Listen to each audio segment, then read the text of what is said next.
Hello, my name's Guy, and in this video I'm going to take you through the strategy tab on the Boom Solutions SEO platform. The first one we're going to cover is the Keyword Ideas tab. In here, you can decide for all of the keywords that you want to spread throughout your whole website. You have to make sure that these are all relevant to the content that exists on your website, to what your business is about, to what you want to convey to a customer. To do this, you want to go by clicking in this area called Add Keyword Idea. So basically, in my case, I have a photography website and I want people to know that I use Lightroom.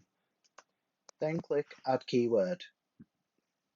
And because I know that I'm going to be creating a Lightroom blog explaining how I use it and what I use it for, and I'm going to click all the relevant keywords that I feel are relevant to my website. So I'm going to pick Lightroom preset, Lightroom presets, and Lightroom. And essentially what the tool has done is it's collated all of the relating keywords to the one you just typed in, and all of the ones that are going to be helpful to you.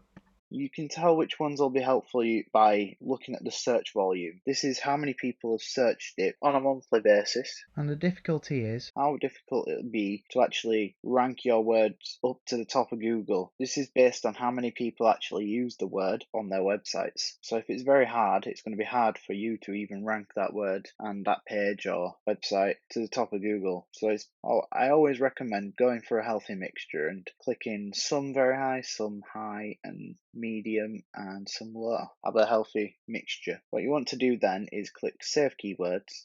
It'll take you through the ones that you have that are new and all the ones that you currently already have. If you click Next, you can see that it says this is the one that you've added. Are you sure that you want to save? Click Save. Then you'll be brought to this page. This page still comes under the Strategy tab, but comes under Sitemap. This is where you'll get to allocate all of the keywords that we chose in the last step to specific pages on your website. It's important that you use up to 3 words at least. That's what we recommend, because this will allow Google to fully understand what that page is about. Any more than 3 words will confuse Google, and it'll be harder for Google to rank your website higher up in the rankings. So now let's click Add Keywords. For my homepage, I'm going to put photographer. I'm going to put leads photographer, and I'm going to put photography portraits. Now you'll see that our tool has shown you this pop-up, which I previously mentioned. You can only use up to 3 words because Google will get confused about what the page is actually about. So it's always best to stay at 3. Any more will confuse Google, and it'll be harder for you to rank that page up in the Google search results. Once you've allocated all of the keywords to your pages, click the Save Only button or click the Save and Recrawl.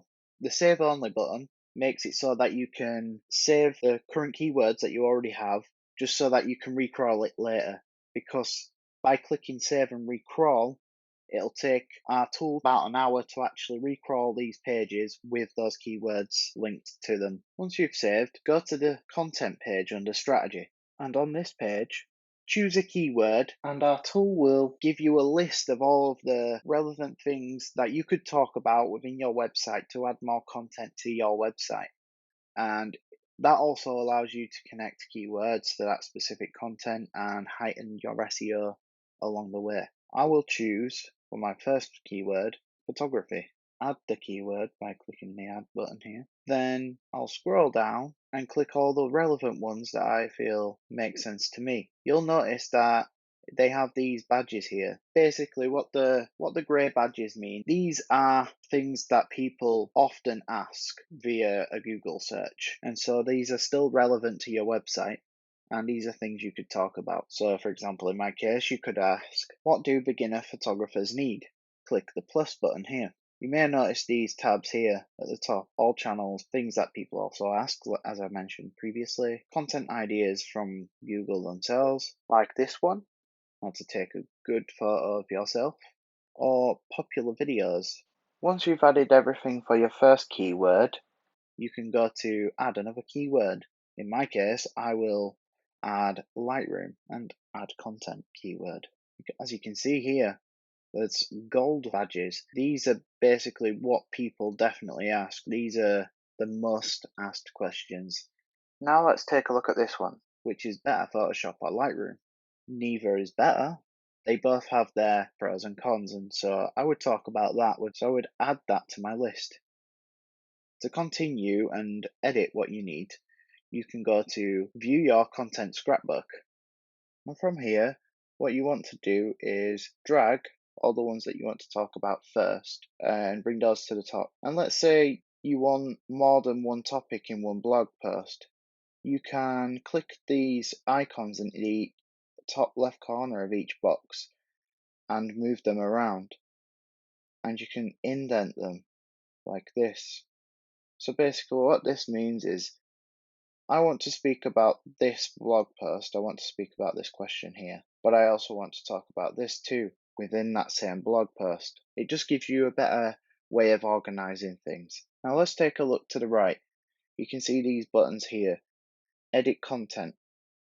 This button allows you to edit the actual question and add keywords to it, so words that you want to include within that blog post, and then you would click save. Then there is mark as written, allows you to mark the blog post as actually written and complete. And the content wizard will generate really well in-depth step-by-step guide on how to actually lay out your blog post. It's incredibly detailed, and so it'll tell you what target audience you have, the purpose of the blog post, and then it'll give you a step-by-step guide as what to actually speak about in each paragraph. It also tells you what keywords you should try to use within this blog post. If you thought of a title of your own, you can add that one here and type it in here.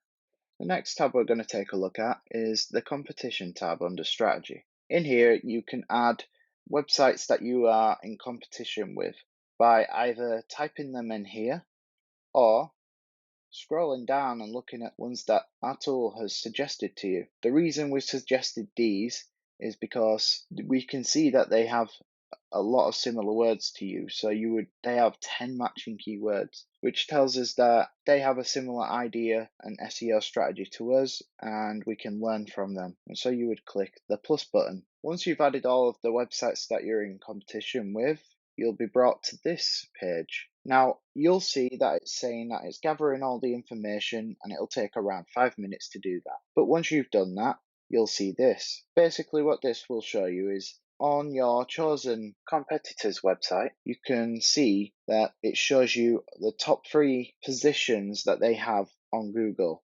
So when someone searches something, they'll have a number of pages that will be in the top 3 positions of a Google search, and they have a lot here, for example.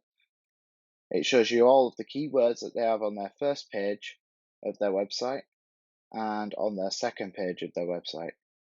And it shows you all the keywords that they have across their whole website. To view these keywords, you can scroll down and see that these are all the keywords to the left. It shows you what page those keywords are on, and it shows you what position on Google if you were to search for them. It tells you what difficulty this keyword is to rank, the search volume, so how many people search it each month, and the SERPs. The SERPs are Google Search Engine Results page. These are extra rich results. For example, a search result that contains images, one that contains people also ask suggestions. There is also an eye to the right that gives you an example of what that result would look like on Google. And that concludes everything on the strategy tab. Thank you for watching.